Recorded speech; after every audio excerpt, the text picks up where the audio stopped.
السلام عليكم البنات، مرحبا بكم فيديو جديد على قناتي اما فاصون.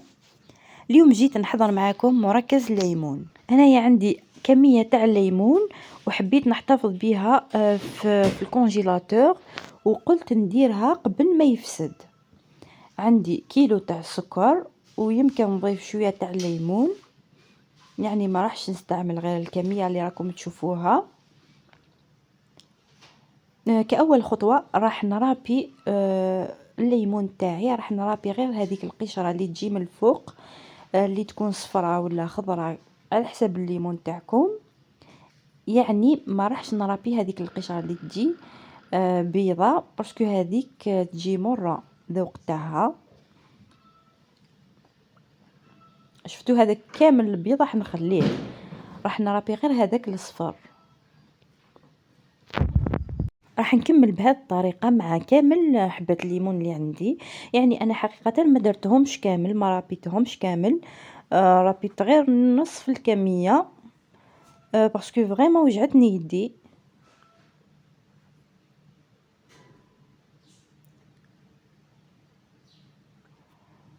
خليت لكم لا فيديو وسرعتها شوية باسكو مش حبتها تجي طويلة بزاف، باش غير تشوفوا يعني الطريقة وتعرفوا باللي هذيك القشرة اللي تجي من الداخل هذيك تجي مرة، ما لازمش تديروها، خاصة كي تديروا يعني عصير ليمون ولا في اي حاجة. يعني هذيك القشرة يستحسن تنحيوها.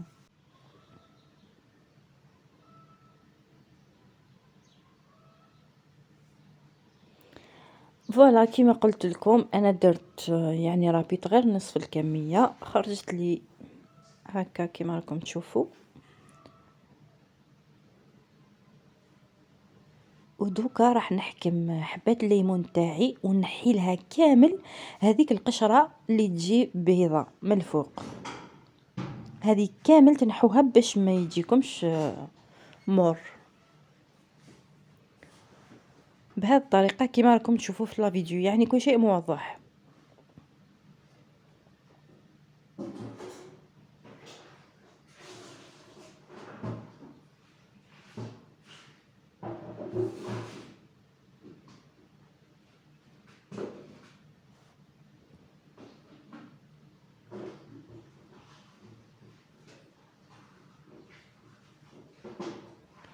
بالنسبة للقشرة البيضاء اللي نحيتها كما راكم تشوفوا يعني جات شوية سميكة، انا حقيقة رميتها باسكو ما على باليش واش راح ندير بها، يعني ما جاتني حتى فكرة في بالي باش نديرها.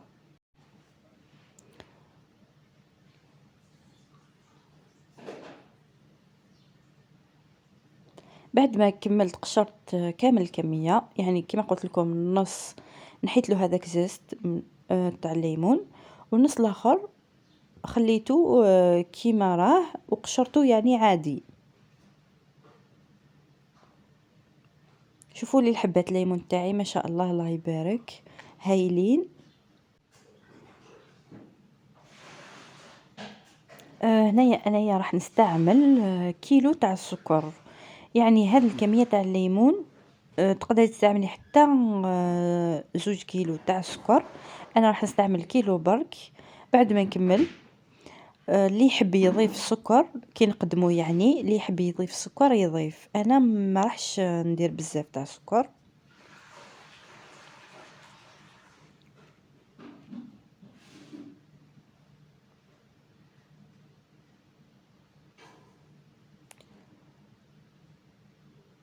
راح نخلطه مليح غير بالمغرف كيما راكم تشوفوا.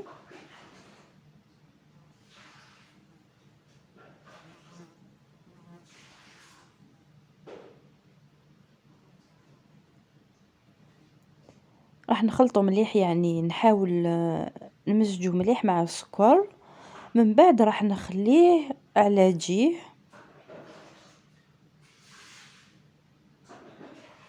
وراح نعصر الليمون تاعي.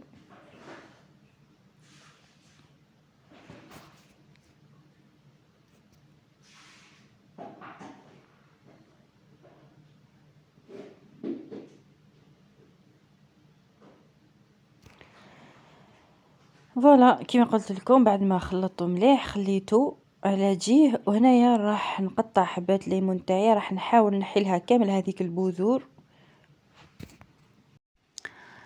السيترو هنايا ما عندوش بزاف تاع البذور، يعني راح نحي غير شويه، باسكو كاين نوعيه تلقايه يعني بزاف عنده بزاف تاع البذور، بصح هذا لا.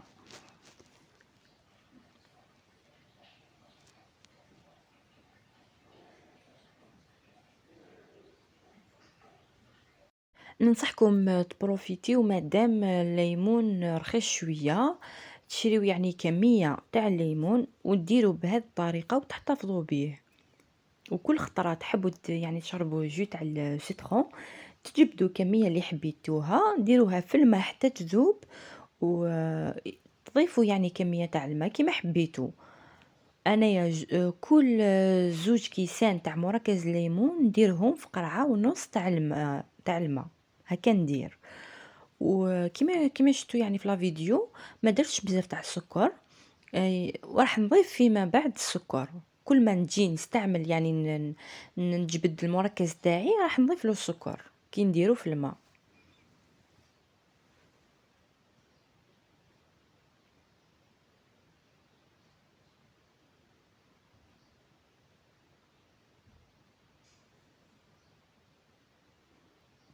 انا خرجت لي كميه يعني الله يبارك ما شاء الله، راح تشد لي حتى للصيف، مش كيش قاع تخلص. هنا جبت الميكسور، راح نميكسي هذاك الليمون. يعني انا كيما شفتوا كميه لاباس بها، راح نميكسيها على زوج خطرات، يعني قسمتهم باش نقدر نميكسيهم، وضفت لهم شويه تاع الماء سينو ما راحش، باش تسهل يعني العمليه.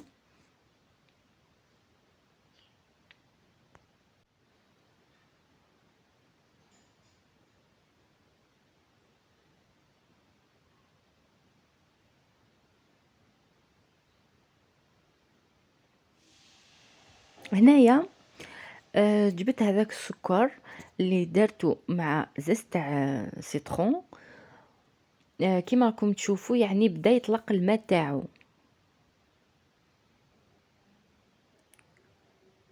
مع هذاك السكر بدا يذوب فيه، راح نزيد له لو سيترون اللي عصرته اللي ميكسيتو هكا مليح. انا كيما قلت لكم درت كميه كبيره، راح نخلطه مليح حتى يذوب هذاك السكر. مام تقدري تجبدي الميكسور وتعاودي تميكسيه باش يذوب هذاك السكر.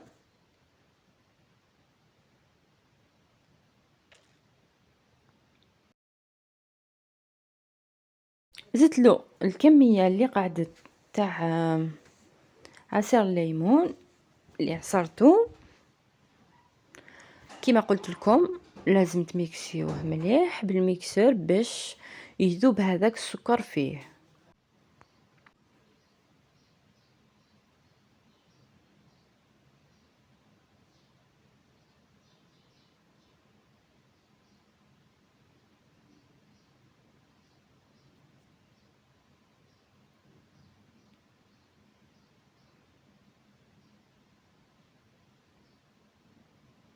بعد ما كملت ميكسيته مليح، من بعد صفيته، ما خليت فيه حتى حاجه، يعني كيما راكم تشوفوا جاء هايل وثقيل، يعني ماشي هذاك اللي يجي خفيف بزاف، باسكو ما درتلوش الماء، درت له غير شويه كي عصرته كي ميكسيته. وبالنسبه لطريقه الاحتفاظ كل واحد وكيفاش يحب، كاينين اللي يديروه يعني في الصينيه بعد ما يتجمد يقطعوه، هذيك الطريقه تاني درتها بكري، بصح هاد الخطره قلت نديرو في هاد لي كوبلي يعني يجي مليح. كل ما تحتاجي ديري يعني جو تاع سيترون، تجبدي واحد ولا زوج. انا كيما قلت لكم كل زوج نديرهم في قرعه ونص تاع الماء. ولا راح نعمرهم كامل، ما راحش نعمرهم بزاف، راح نخلي شويه، يعني قيس اصبع كاس الا اصبع هكا، باش ما يطيحليش يعني في الفريغو تاعي.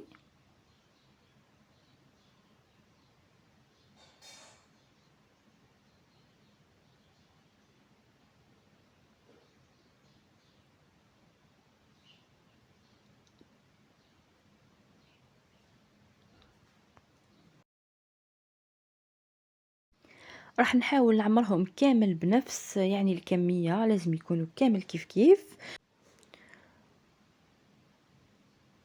راح نديرهم في الفريغو، نخليهم حتى يتجمدوا من بعد. ومن بعد تحطيهم في بورطمونجي ولا هكا علبة تكون شوية كبيرة، يعني على حسب الكمية اللي درتيها. اللي درتي كمية صغيرة يعني تحطيهم كيما حبيتي. الا درتي كمية كبيرة كيما درت انايا، شوفي كيش علبة هكا كبيرة، بعد ما يتجمدوا تحطيهم كامل كيف كيف وديريهم في الفريغو هكاك مجمدين يعني. وكل ما تسحقي تجبديه، كي تجبديه يعني جبديه وقت قبل الاستعمال، يعني هكا نص ساعة قبل ما قيس ما يذوب لك.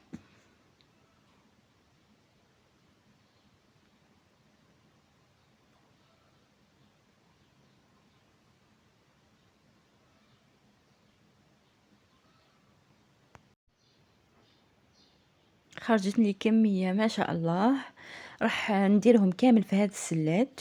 وكي ديريهم ما لازمش يكون يعني بلاصة بزاف بين لي قبلي تاعك باش ما يطيحولكش في المجمد في الفريغو، وراح يوسخوا كامل الحالة. دونك دو بريفيرونس يعني تنظميهم مليح، تحطيهم هكاك واحد ساعة ولا ساعتين حتى يتجمدوا مليح.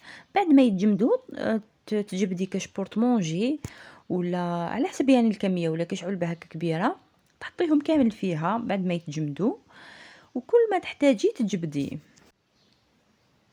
وقلت راح نجربه يعني نجربه معاكم وتشوفوا كيفاش خرج. ما نقولكمش يعني رائع، والله العظيم غير رائع. وراح تختصري بزاف تاع الوقت عليك كي ديري هذه الطريقة. انا ما نكذبش عليكم، زدت له شويه تاع السكر، ما نحبش نشربه مر. اي فوالا. لحقنا لاخر الفيديو، نتمنى تعجبكم لا فيديو. ما تنساوش دعم القناة وشكرا لكم.